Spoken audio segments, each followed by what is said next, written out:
Israeli diplomats have put foreign leaders on notice that their country will consider its historic peace accords with the Palestinians null and void if they ask the United Nations for a state, according to a document obtained Wednesday by the Associated Press. The list of foreign ministry talking points also instructs diplomats to tell world leaders that Israel will retaliate against the move, without specifying details. The Palestinians, frustrated with a 4-year impasse in peace efforts, say they will ask the UN General Assembly on November 29 to give them upgraded observer status. The draft resolution floated by the Palestinians seeks international recognition of their state in the West Bank, East Jerusalem and the Gaza Strip, territories captured by Israel in the 1967 Mideast War. Israel and the U.S. strongly oppose the effort, saying all matters must be resolved through negotiations.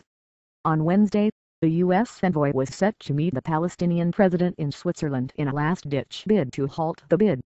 The document says UN General Assembly approval of the Palestinian request would violate 1990's agreements between the two sides and give Israel the right to reconsider and nullify them in whole or in part. Adoption of the resolution by the General Assembly will have grave consequences, and set in motion unilateral Israeli responses, the ministry communiqué said, cautioning that it would also complicate future diplomatic progress. Vice Premier Moshe Ya'alon, speaking in a similar vein, told Army Radio on Wednesday that his country would have to take steps to make it clear that there will be a heavy price if the statehood petition goes ahead. Prime Minister Benjamin Netanyahu has also warned previously that a statehood appeal would push peace further away and lead to instability. Late Tuesday, UN Chief Ban Ki-moon warned that the planned Palestinian move would undermine negotiations. None of us should act in any way that would place a return to talks at risk.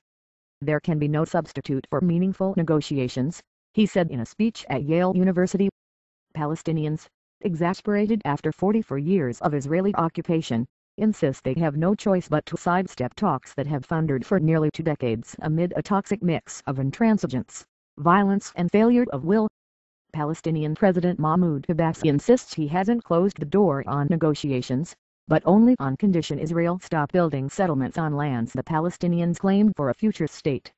Israel refuses to do that, saying the future of settlements will be settled once an agreement is reached on the final borders of Jewish and Palestinian states. General Assembly recognition would not change the situation on the ground. But the Palestinians hope to use their upgraded status on the world stage to press their claims for a homeland. They also hope it will be a springboard for admission to other UN bodies, including the International Criminal Court, where they hope to prosecute Israel on war crimes charges. Vice Premier Ya'alon said an appeal to the UN would be a flagrant breach of the Oslo Accords of the early 1990s, which require disputes to be settled through dialogue. He stopped short of saying they would be rendered void.